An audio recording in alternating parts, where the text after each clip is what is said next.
സദൃശ്യവാക്യങ്ങൾ 21:1. രാജാവിൻ്റെ ഹൃദയം യഹോവയുടെ കയ്യിൽ നീർത്തോട് കണക്കെയിരിക്കുന്നു. തനിക്കിഷ്ടമുള്ളിടത്തേക്കൊക്കെയും അവൻ അതിനെ തിരിക്കുന്നു. സാധാരണ ഭൂമിയിൽ കാണുന്ന തോടുകളും പുഴകളുമൊന്നും നമുക്ക് തിരിക്കുവാൻ സാധിക്കില്ല. എന്നാൽ ടെക്നോളജി വല്ലാതെ വളർന്നിരിക്കുന്ന ഈ ആധുനിക കാലഘട്ടത്തിൽ ഇതൊന്നും ഒരു പ്രയാസമില്ലാത്തതാണെന്ന് നമുക്ക് മനസ്സിലാക്കുവാൻ സാധിക്കും. അധികാരത്തിലിരിക്കുന്ന ഒരു വ്യക്തിയുടെ മനസ്സ് ദൈവത്തിൻ്റെ കയ്യിൽ ഇങ്ങനെയാണ് ഇരിക്കുന്നത്. അതിനെ എങ്ങോട്ട് വേണമെങ്കിലും തിരിക്കുവാൻ ദൈവത്തിന് സാധിക്കും. രാജ്യത്തിൻ്റെ നിയമങ്ങൾ, അധികാരത്തിലിരിക്കുന്നവർ എടുക്കുന്ന തീരുമാനങ്ങളൊക്കെ തൻ്റെ മക്കളുടെ കരച്ചിലിൽ ദൈവം മാറ്റി എഴുതാറുണ്ട്. തൻ്റെ ജനത്തിൻ്റെ കണ്ണീരൊപ്പാൻ, അവർക്ക് ആശ്വാസമാകാൻ ദൈവം എല്ലാം ചെയ്യും.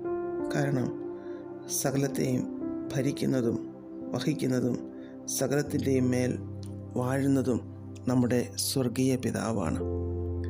അപ്പോസ്തലപ്രവൃത്തികൾ 7:10 നാം ഇങ്ങനെയാണ് വായിക്കുന്നത്: മിസ്രയീം രാജാവായ ഫറവോൻ്റെ മുൻപാകെ അവന് കൃപയും ജ്ഞാനവും കൊടുത്തു.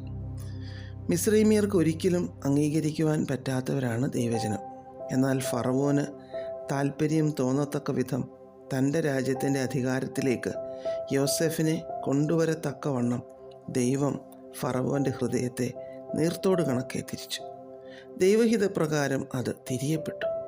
അത് ദൈവജനത്തിന് അനുഗ്രഹമായി, മിസ്രയീം രാജ്യത്തിന് രക്ഷയുമായി.